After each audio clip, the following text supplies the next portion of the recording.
Hello and welcome. So it's cold and flu season, and so today I thought I wanted to talk to you about fire cider, show you how to make it. Fire cider is a tonic and it is antifungal, antibacterial, antimicrobial, antiviral.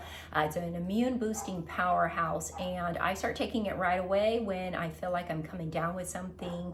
When I would get sick, I would used to be sick for like 7+ days, and I notice now when I take the fire cider, after 2 or 3 days, I can feel my body, my immune system really kicking in. So it's definitely a powerhouse. This is what it looks like when it's brewing. I have some brewing right here, and basically what I have in this one, I have white onions, horseradish, turmeric, garlic, ginger. I have fresh herbs. I have oregano, rosemary, sage, thyme, and of course topped with the apple cider vinegar.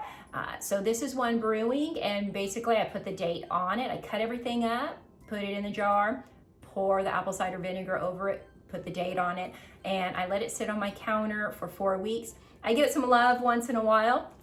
I come over and just give it a little shake every so often just to kind of mix all those beautiful ingredients.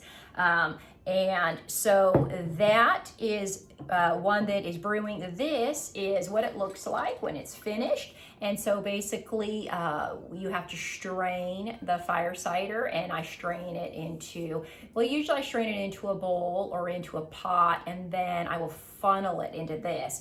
You can put it in something like this. You can put it in a mason jar. Just make sure it's glass and not plastic, whatever you're funneling the tonic, the cider into. So this is a finished product. After 4 weeks, you see the nice, beautiful dark color. It's extracted all of those antiviral, antifungal, antimicrobial properties from the onion, the garlic, the turmeric. So you get this beautiful color. It has a kick to it, so I like it that way. Some people don't, so they might put some honey into it to kind of make it more of like a vinaigrette sort of taste. You can do that. Get a local honey, which is also very healthy when it's cold and flu season. And you can put honey in it if you want. I like it like this. I'll take a tablespoon, breakfast, lunch, dinner sort of thing when I'm not feeling well. I also have one that's brewing, but it's not completely finished. And sometimes I do that because, I don't have all the ingredients. I don't have the time really. So I'll just get one going. So I will cut white onions, and then I'll just top it with the apple cider vinegar. And then if I'm at the grocery store through the week, I might grab the horseradish or something else, to put in it, the ginger, the garlic, whatever.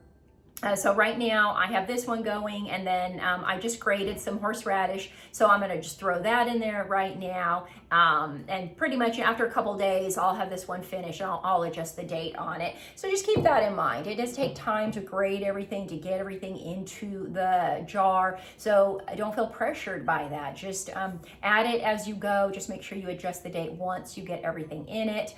Also, I have one on the counter behind me, and that has different ingredients in it, so you don't always have to have the same ingredients. That one I have cranberries, cherries, anise, cinnamon stick. I put red onions and not the white, so you can change them up. You can change there's amazing properties in all of those ingredients as well. I am going to be making fire cider this cold and flu season, so if anybody would like to buy some, DM me. It should be done around 3 or 4 weeks. So like I said, DM me if you want some, and it'll be yours. Thank you so much for listening.